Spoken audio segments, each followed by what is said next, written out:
Hello guys, क्या हाल चाल। मेरा नाम है कनिष्क, आप देख रहे हैं लो 91। इस वीडियो से हम स्टार्ट करेंगे नया सब्जेक्ट जिसका नाम है इंटरप्रिटेशन ऑफ स्टैट्यूट। इस वीडियो को मतलब इस लेक्चर को बिल्कुल स्किप मत करना। अगर आपने पहला लेक्चर ढंग से कर लिया ना तो सारा सब्जेक्ट बहुत ईजी हो जाएगा। इसमें मैंने इसको बनाने के लिए बहुत मेहनत की हुई है, बहुत आसान तरीके से लिखा हुआ है, तो इसको बिल्कुल स्किप मत करना। तो आगे की जो जितनी भी वीडियोज आएंगी बहुत आसानी से आपके समझ में आ जाएंगे, ठीक है। तो ये सेम पीपीटी जो तो यहाँ पे लिंक आएगी, डाउनलोड कर लेना। अगर आपको दूसरे नोट्स चाहिए तो यहाँ पे लिंक आएगी, डाउनलोड कर लेना, ठीक है। तो शुरू करते हैं। IUS मतलब इंटरप्रिटेशन ऑफ स्टैट्यूट।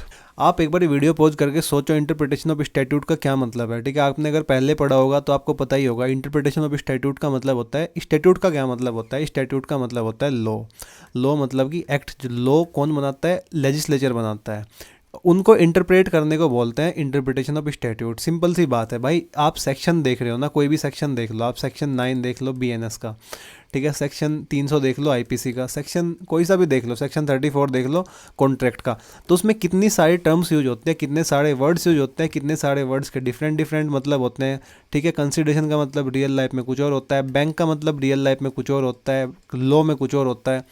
तो उन सब चीज़ों को देखना, ढूंढना, इंटरप्रेट करना उन सब चीज़ों को, ठीक है। और एक मीनिंग निकालना जो कि उस सिचुएशन में ओके है, ठीक है, उस सिचुएशन में फिट बैठ रहा है, ठीक है, उस कंटेक्स्ट में फिट बैठ रहा है, उसको बोलते हैं इंटरप्रिटेशन ऑफ स्टैट्यूट। सिंपल सी बात है, ये होता है इंटरप्रिटेशन ऑफ स्टैट्यूट।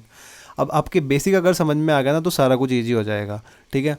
तो एक सिचुएशन को पहले इमेजिन करो। कोई लॉ कहता है कि no vehicles allowed in the park, मतलब कोई व्हीकल पार्क में अलाउड नहीं है, ठीक है। तो अब आपके दिमाग में एक क्वेश्चन आएगा, क्योंकि आप तो व्हीकल पे गए ही नहीं वहाँ पे, आप तो साइकिल पे गए हो, कि क्या साइकिल भी अलाउ नहीं है? क्या साइकिल को भी मेरे को नहीं ले जाना है अंदर? चलो साइकिल को छोड़ो, अगर कोई इंजरी वगैरह हो गई तो क्या एम्बुलेंस भी नहीं आ पाएगी क्या? ठीक है। तो ये सब चीज़ें आपके दिमाग में आएंगी। अब यहाँ पे समझो, लॉ रिटन होता है वर्ड्स में। जो लेजिस्लेचर होता है, लॉ मेकिंग अथॉरिटी होती है, वो कुछ वर्ड्स लिखता है। वो कितना लिखेगा, कितने पैराग्राफ लिखेगा वहाँ पे? 50 पैराग्राफ लिखेगा क्या? अब हर सिचुएशन, कुछ 1000 सिचुएशन होते हैं, वो 1000 की 1000 सिचुएशन तो एक लॉ में नहीं लिख सकता ना। तो लॉ रिटन होता है वर्ड्स में, मतलब कि उसने लिख दिया no vehicles allowed in the park, ठीक है। तो अब समझो, लॉ रिटन होता है वर्ड्स में, बट वर्ड्स हमेशा परफेक्ट नहीं होते हैं, क्योंकि वो सारा कुछ नहीं लिख सकता है लॉ मेकिंग अथॉरिटी। अब बेयर एक्ट कितना बड़ा बन जाएगा अगर वो सारी सिचुएशन लिख दे। कभी कभी कुछ ऐसा भी होता है, कोई नई सिचुएशन अराइज हो गई जो मतलब सोची भी नहीं थी किसी ने, तो उसको इंटरप्रेट करके उस हिसाब से जो एक्ट में लिखा हुआ है तो उसके हिसाब से पनिशमेंट मिलता है, ठीक है। जैसे मान के चलो, किसी लॉ में लिखा हुआ है इंटेंशनली आप किसी को इंजरी पहुंचाओगे तो आपको पेनलाइज किया जाएगा, ठीक है। अब आपने ना इंटेंशनली इंजरी तो पहुंचाई, बट आपने ना हथौड़ी, हैमर लिया हुआ था हाथ में, तो हैमर तो उस लॉ में कहीं लिखा नहीं हुआ है। तो जज क्या करेगा? इंटरप्रेट करेगा उस वेपन को, ठीक है, उस तरीके से इंटरप्रेट करेगा और फिर एक कंक्लूजन पे आएगा। तो लॉ वर्ड्स में होता है, बट वर्ड्स हमेशा परफेक्ट नहीं होते हैं। तो यहाँ पे काम आता है इंटरप्रिटेशन ऑफ स्टैट्यूट। यहाँ पे एंट्री होती है किसकी? इंटरप्रिटेशन ऑफ स्टैट्यूट की। सिंपली इंटरप्रिटेशन का मतलब होता है finding out the real meaning of the word जो यूज किए गए हैं लॉ में, ताकि लॉ अप्लाई हो सके करेक्टली। सिंपल सी बात है, ठीक है। बट इसका मतलब सिर्फ और सिर्फ उसका मतलब समझना, मतलब उसकी इंग्लिश समझना नहीं होता है। ये इन्वॉल्व करता है understanding the intention of the legislature, मतलब जो लॉ बनाने वाला है वो किस सेंस में बात कर रहा है, उसकी इंटेंशन क्या है, वो कहना क्या चाहते हो, 3 डेट वाला वही, ठीक है। अंडरस्टैंडिंग द कंटेक्स्ट, किस कंटेक्स्ट में वो बात कर रहा है। Understanding the purpose of law, मतलब पर्पज क्या है, पर्पज क्या है। अगर वो कोई मतलब मर्डर की यहाँ पे बात हो रही है, वो पनिशमेंट उसने दिया हुआ है, पर्पज क्या है? ताकि आगे इन फ्यूचर ऐसा क्राइम दोबारा ना हो, ठीक है, और जो क्रिमिनल है ना उसको सुधारा जा सके, ठीक है। तो पर्पज, कंटेक्स्ट और इंटेंशन जरूरी होती है इंटरप्रेट करने के लिए, किसको? लॉ को, स्टैट्यूट को। तो थोड़ा लॉ के तरीके से भी, मतलब लीगल तरीके से भी इसको पढ़ते हैं। सेलमन को आप जानते होंगे, ठीक है, पर्सनल नहीं कह रहा हूँ, सुना होगा नाम, आपने पढ़ा होगा इनके बारे में, काफ़ी बहुत बड़े जूरिस्ट थे। तो सेलमन क्या बोलते हैं? इंटरप्रिटेशन और कंस्ट्रक्शन एक प्रोसेस होता है जिसके द्वारा by which the court seek to ascertain the meaning of the legislature through the medium of the authority form in which it is expressed। मतलब कि इंटरप्रिटेशन का मतलब होता है कोर्ट ट्राई करता है समझने के लिए क्या लेजिस्लेचर कहना चाहता है, कैसे, वो जो वर्ड्स उसमें लिखे होते हैं ना उनको पढ़ के। तो सेलमन के अकॉर्डिंग इंटरप्रिटेशन और कंस्ट्रक्शन दोनों डिफरेंट चीज़ है, मतलब रिलेटेड तो है आपस में, बट वो दोनों डिफरेंट है। कैसे? इंटरप्रिटेशन का मतलब होता है finding the actual meaning of the word जो यूज किया गया है स्टैट्यूट में, मतलब लॉ में, जो फोकस करता है ऑन लैंग्वेज, ग्रामर। और कंस्ट्रक्शन एक स्टेप फर्दर, मतलब एक स्टेप आगे होता है इंटरप्रिटेशन से। कंस्ट्रक्शन डिटरमाइन करता है लीगल इफेक्ट और एप्लीकेशन ऑफ दोज वर्ड्स, मतलब कि उनके इफेक्ट क्या होंगे और वो कहाँ कहाँ पे जो वर्ड्स हैं वो एप्लीकेबल होंगे, ठीक है। Interpretation all about understanding the word, जो लॉ कहता है उसके बारे में, उसको इंटरप्रिटेशन बोलते हैं। While construction is all about deciding how that meaning should be applied in real life situation, real situation में वो कैसे यूज होगा, उसको बोलता है कंस्ट्रक्शन।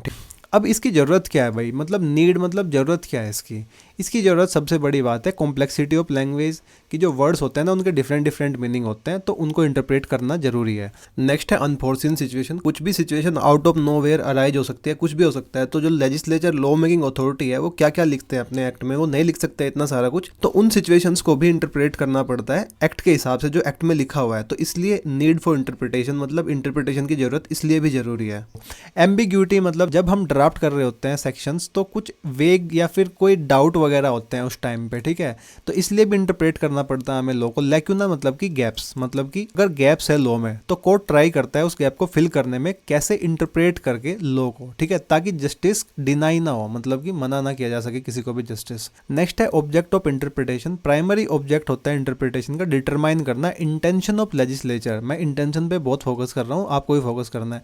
मैं एक बात की गारंटी लेता हूँ, जो ये लेक्चर है ना इंटरप्रिटेशन ऑफ स्टैट्यूट का, इस जैसा लेक्चर आपको यूट्यूब पे कहीं नहीं मिलेगा, इसकी मैं गारंटी लेता हूँ, ठीक है। तो इसलिए भाई मेरे लेक्चर स्किप मत किया करो। पहले आप मेरी पहली वीडियो देखना, पहली वीडियो में मैंने बहुत बेसिक बताया भाई, बहुत ज़्यादा बेसिक बताया, ठीक है। मैंने 2-4 लाइन लिखी थी अपनी गिफ्ट वाली, मेरी पहली वीडियो थी, गिफ्ट वाली वीडियो में 2-4 लाइन लिखी थी इंपॉर्टेंट उनको पढ़ के सुना दिया था। बट जैसे जैसे जैसे आगे चलते जा रहे हैं तो मेरे को कोई मेरा iOS का या कोई भी मेरा एक लेक्चर कोई उठाए ना तो उसको दूसरा कुछ घुसना ही ना पड़े, उस हिसाब से मैं वीडियो बना रहा हूँ आजकल, ठीक है। तो ये ध्यान रखना, ठीक है। तो इंटरप्रिटेशन का मतलब होता है the primary object of interpretation, क्या मतलब होता है, डिटरमाइन करना intention of the legislature. Court की जॉब नहीं होती है लॉ बनाने की, बट टू एक्सपाउंड लॉ, मतलब एक्सप्लेन करने की होती है, उसको इंटरप्रेट करने की जॉब होती है, ठीक है। तो एक केस है South Asia Industries Private Limited versus Swaroop Singh. Supreme Court noted that the object of interpreting a statute is to ascertain the intention of the legislature by looking at the words used in the statute and the object it seeks to achieve. मतलब main purpose होता है interpretation का समझना, जो legislature actually चाहता है। इसको करने के लिए कोर्ट देखता है वर्ड्स को जो यूज किए गए होते हैं लॉ में, और देखता है पर्पज को ऑफ द लॉ, ठीक है। मैंने बताया था एग्जांपल, पनिशमेंट देना क्यों चाहता है, पनिशमेंट इतना हाई क्यों है, तो कोर्ट देखता है वर्ड्स को यूज किए गए हैं इंटरप्रेट करने के टाइम पे, वर्ड्स को देखता है और उसके पर्पज को देखता है। एक एग्जाम्पल लेते हैं, वही सेम एग्जाम्पल है, no vehicles are allowed in the public park. तो इसकी लिटरल इंटरप्रिटेशन क्या है, मतलब इसको पढ़ के हमें ये तो समझ में आ रहा है कि जो कार होते हैं, ट्रक होते हैं या फिर कोई बाइक होती है, वो क्लियरली व्हीकल है और वो बैंड है, ठीक है। अब प्रॉब्लम क्या आती है, डज द चाइल्ड ट्राइसिकल, या फिर आप जो बाइसिकल ले रहे हो या फिर कोई एम्बुलेंस है, ठीक है, ये भी इंक्लूड है उसमें, मतलब कि ये एक प्रॉब्लम है, ठीक है।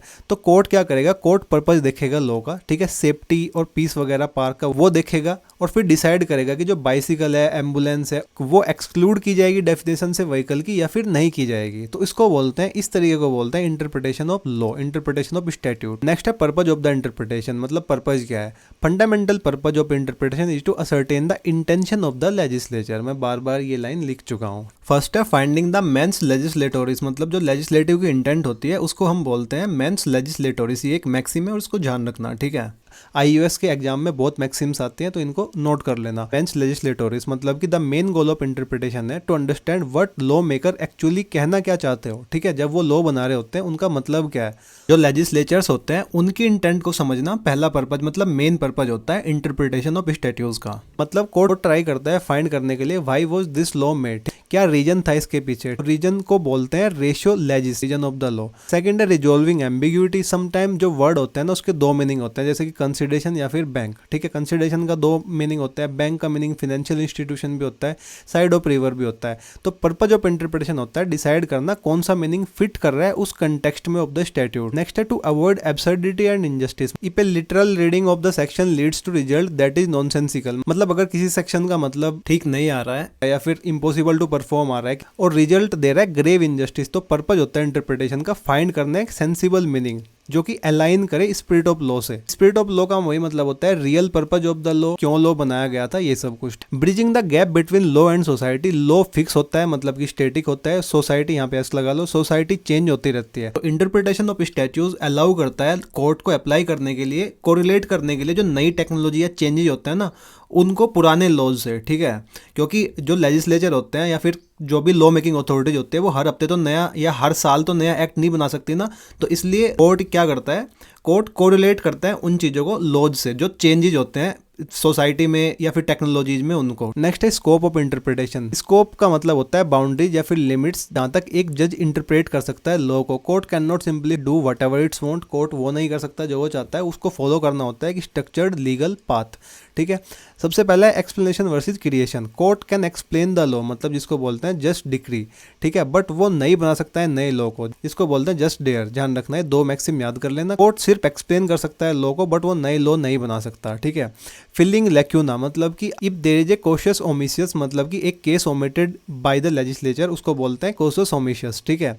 The court generally can not fill the gap unless the statute become unworkable, मतलब कि अगर कोशिश ओमिशियस है, मतलब कि कोई सिचुएशन है या फिर कोई केस है जो लेजिस्लेचर भूल गया इंक्लूड करना या फिर वो इंक्लूड नहीं किया गया है, ठीक है, तो court can not fill that gap, court वो गैप नहीं फिल करेगा भाई, क्योंकि लेजिस्लेचर का काम है वो, ठीक है। कोर्ट नए वर्ड्स नहीं ऐड कर सकता है लॉ में, ये जॉब होती है सिर्फ और सिर्फ लेजिस्लेचर की। नेक्स्ट है कॉन्टेक्चुअल रीडिंग, मतलब कि स्कोप इंक्लूड करता है reading A section in the context of the entire act, जैसे कि preamble, statement of object and reasons. मतलब कि कोई भी लॉ है, कोई भी लाइन, कोई भी सेक्शन सेपरेटली नहीं पढ़ा जाता है, वो पढ़ा जाता है in context of entire act, मतलब कि लॉ कहना क्या चाहता है, लॉ का पर्पज क्या है। नेक्स्ट है correction of errors. Court correct कर सकता है ऑब्वियस क्लरिकल या फिर drafting errors only if the intent is crystal clear. तो कोर्ट करेक्ट कर सकता है ऑब्वियस क्लरिकल और ड्राफ्टिंग एरर्स, ठीक है, ओनली जब तक इंटेंट क्रिस्टल क्लियर है तभी वो करेक्ट कर सकता है। नेक्स्ट है एसेंशियल प्रिंसिपल्स, ये इंपॉर्टेंट है, इसको इसलिए मैंने लिखा हुआ है। सबसे पहले है रूल ऑफ लेजिटेरियल लेजिस, मतलब letter of law. Letter of law का मतलब होता है एक्चुअल वर्ड्स ऑफ स्टैट्यूट, उनको बोलते हैं लेटर ऑफ लॉ, और लेटर ऑफ लॉ को बोलते हैं लेटेरियल लेजिस। ध्यान रखना, the scope begin with the text if the language is plain and admits only one meaning, मतलब अगर लैंग्वेज साफ है और एक मीनिंग उससे आ रहा है तो कोर्ट के पास कोई स्कोप नहीं बचता कहीं और देखने का, तो जज को अप्लाई करना होता है वो law even if the result is harsh. जज को अप्लाई करना होता है वही सेम लॉ भले रिजल्ट हार्श हो। इसको बोलते हैं the rule of litera legis, मतलब लेटर ऑफ लॉ, ठीक है। नेक्स्ट है the doctrine of sense and spirit. When the letter of law is blurry, मतलब जो एग्जैक्ट वर्डिंग होती है किसी स्टैट्यूट, किसी एक्ट की, वो कंफ्यूजिंग होते हैं या अनक्लियर होते हैं, तो स्कोप वहां पे एक्सपेंड होता है। कोर्ट देख सकता है स्पिरिट ऑफ लॉ, मतलब क्या पर्पज है इस लॉ को बनाने के बाद, क्या इंटेंशन है लेजिस्लेचर की, किस लिए ये लॉ बनाया गया है, ठीक है। तो इसी अप्रोच को बोलते हैं मिसचीफ रूल भी, ठीक है। ये हिडन के केस में आया था तो इसको हिडन केस भी बोलता है, और मिसचीफ रूल भी। नेक्स्ट है प्रिजम्पशन ऑफ कॉन्स्टिट्यूशनलिटी, मतलब कि the scope of interpretation is always governed by the constitution. एक जज ऑलवेज ट्राई करता है इंटरप्रेट करने के लिए सेक्शंस ऑफ एनी एक्ट उस तरीके से वो कॉन्स्टिट्यूशनली वैलिड हो। नेक्स्ट है लिमिटेशन ऑन द स्कोप। इसका मतलब होता है कि जब कोर्ट इंटरप्रेट कर रहा होता है लॉ तो वहां पे कुछ लिमिट्स होती है। कोर्ट नॉर्मली फॉलो करता है लिटरल मीनिंग, मतलब कि एक्चुअल वर्ड्स को, बट अगर जब वो एक्चुअल वर्ड्स को फॉलो कर रहा होता है तो वो अगर वो एब्सर्डिटी होएगी, ठीक है, मतलब कि वो इलॉजिकल है या फिर रिडिकुलस है उसका रिजल्ट, तो कोर्ट स्लाइटली चेंज कर सकता है मीनिंग को अवॉइड करने के लिए उस एब्सर्डिटी को, ठीक है। तो सिंपल सी भाषा में बताऊं तो पहले कोर्ट फॉलो करता है वर्ड्स को जो लिखे होते हैं लॉ में स्ट्रिक्टली, उसके बाद अगर रिजल्ट नॉनसेंस या अनजस्ट आता है तो एडजस्ट कर लेता है मीनिंग को ताकि फिक्स हो सके। तो कोर्ट यहाँ पे राइट नहीं कर सकता है, लॉ को रिराइट नहीं कर सकता है, और कोर्ट अपने पर्सनल आइडिया यूज नहीं कर सकता है फेयरनेस के लिए, ठीक है। वो सिर्फ मॉडिफाई कर सकता है थोड़ा सा मीनिंग को एब्सर्डिटी को हटाने के लिए।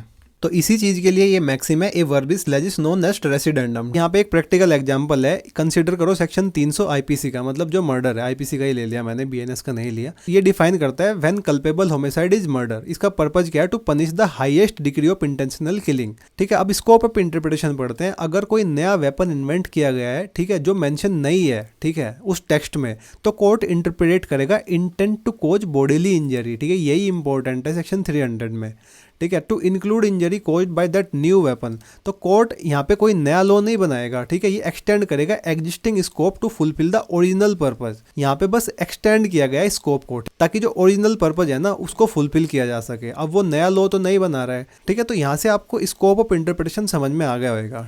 आगे चलते हैं नेचर ऑफ स्टैट्यूट।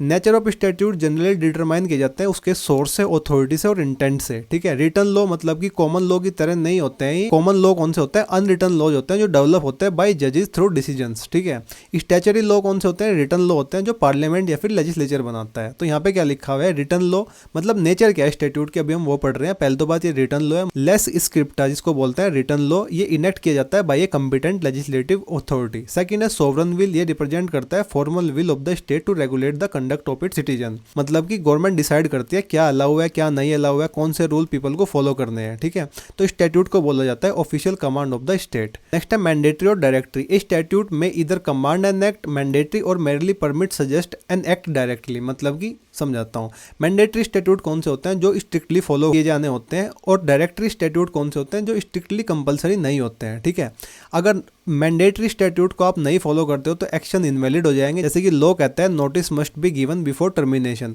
अगर नोटिस नहीं दिया जाएगा तो टर्मिनेशन इनवैलिड हो जाएगा।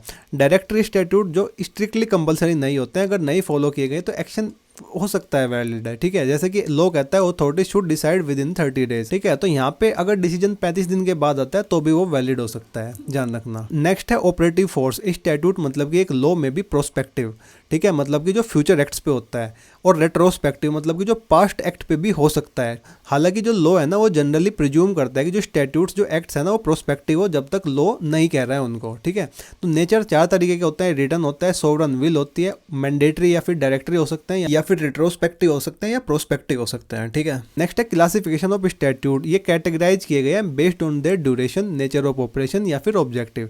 पहला है बेस्ड ऑन ड्यूरेशन, उसमें 2 है। पहला है परपेचुअल स्टैट्यूज और दूसरा है टेम्परेरी स्टैट्यूज। परपेचुअल स्टैट्यूज कौन से होते हैं? ये इन फोर्स रहते हैं इंडेफिनिटली, जब तक उनको नहीं हटाया जाता है, जैसे कि आईपीसी वगैरह। अभी बीएनएस आ गया तो आईपीसी हटा दिया। ठीक है, तो इंडेफिनिटली होते हैं। नेक्स्ट है टेम्परेरी स्टैट्यूज, मतलब जिनकी एक्सपायरी होती है, जैसे कि इमरजेंसी एक्ट या फिर 2 ईयर के लिए कोविड-19 की रेगुलेशंस वगैरह आई थी। नेक्स्ट है based on nature of operations. ये प्रोस्पेक्टिव होते हैं, मतलब कि ऑपरेट करते हैं from the date of enactment, मतलब कि आज लॉ आया है तो आगे ये अप्लाई होएगा। ठीक है, रेट्रोस्पेक्टिव जो एक्ट अफेक्ट करते हैं पास्ट एक्शंस भी, मतलब जो पीछे एक्शंस हुए हैं उन पे भी जो अफेक्ट करते हैं। नेक्स्ट है डायरेक्टरी, मैंने आपको समझाया, लॉ जो सजेस्ट करता है way of doing something but does not punish you. ठीक है, अगर आप कोई माइनर डिटेल वगैरह मिस करते हो तो। नेक्स्ट है मैंडेटरी, जो law must be followed strictly, उसमें सेल वर्ड का यूज होता है। एविडेंस पढ़ना, उसमें पता लग जाएगा सेल वर्ड्स का कितना यूज हुआ है। सेल वर्ड्स का यूज तभी होता है जब वो फॉलो करने होते हैं स्ट्रिक्टली। नेक्स्ट है बेस्ड ऑन ऑब्जेक्टिव। कुछ ऑब्जेक्टिव्स होते हैं जैसे कि enabling, disabling, codifying, consolidating, amending, repealing, remedial और पैनल। इनेबलिंग मतलब कि ये किसी चीज़ को लॉफुल बनाते हैं करने के लिए जो प्रीवियसली इलीगल थी, जैसे कि एक्ट ग्रांटिंग लाइसेंसेज वगैरह। डिसेबलिंग मतलब कि ये किसी चीज़ को मना करते हैं, रेस्ट्रिक्ट करते हैं किसी सर्टेन राइट को, जैसे कि act preventing sale of forest land. Next है कोडिफाइंग, ये कलेक्ट करते हैं सारे एग्जिस्टिंग लॉ को एक सब्जेक्ट पे और उनको एक में कोड करता है, जैसे कि हिंदू मैरिज एक्ट वगैरह। नेक्स्ट है कंसोलिडेटिंग, ये कंबाइन करता है सेवरल डिफरेंट एक्ट को एक सिंगल एक्ट में, जैसे कि कंपनीज एक्ट 2013। अमेंडिंग जो अमेंडमेंट एक्ट होते हैं, और रिपीलिंग मतलब कि टर्मिनेट्स और किल्स एग्जिस्टिंग लॉ, जैसे कि 2019 का जो एक्ट है ना उसमें आर्टिकल 370 हटा दिया था। ठीक है, नेक्स्ट है रेमेडियल, जो प्रोवाइड करता है रेमेडी टू ए पर्सन जो जिसके साथ गलत हुआ है, जैसे कि कंज्यूमर प्रोटेक्शन एक्ट वगैरह। पिनल मतलब कि जो इम्पोज करता है पेनल्टी या फिर पनिशमेंट ऑन ए क्राइम, जैसे कि एडवोकेट एक्ट 1961 या आईपीसी वगैरह। ठीक है, तो यहाँ पे आपकी वीडियो होती है कंप्लीट। नोट्स वगैरह डाउनलोड कर लेना भाई, मैं बहुत बोल चुका हूँ, मैं अब बोल नहीं सकता हूँ, देख लेना है क्या लिखा हुआ है। यहाँ पे इंपॉर्टेंट लिंक आ रही है, उससे पीपीटी डाउनलोड कर लेना। यहाँ पे इंपॉर्टेंट लिंक आ रही है, उससे चैनल को सब्सक्राइब कर लेना। इस वाली वीडियो को जरूर देख लेना। इस वाली प्लेलिस्ट से सारा सिलेबस अपना कंप्लीट कर लेना। अगर आपका आज एग्जाम है तो all the very best for your exams. मिलते हैं नेक्स्ट वीडियो में, तब तक के लिए बाय बाय।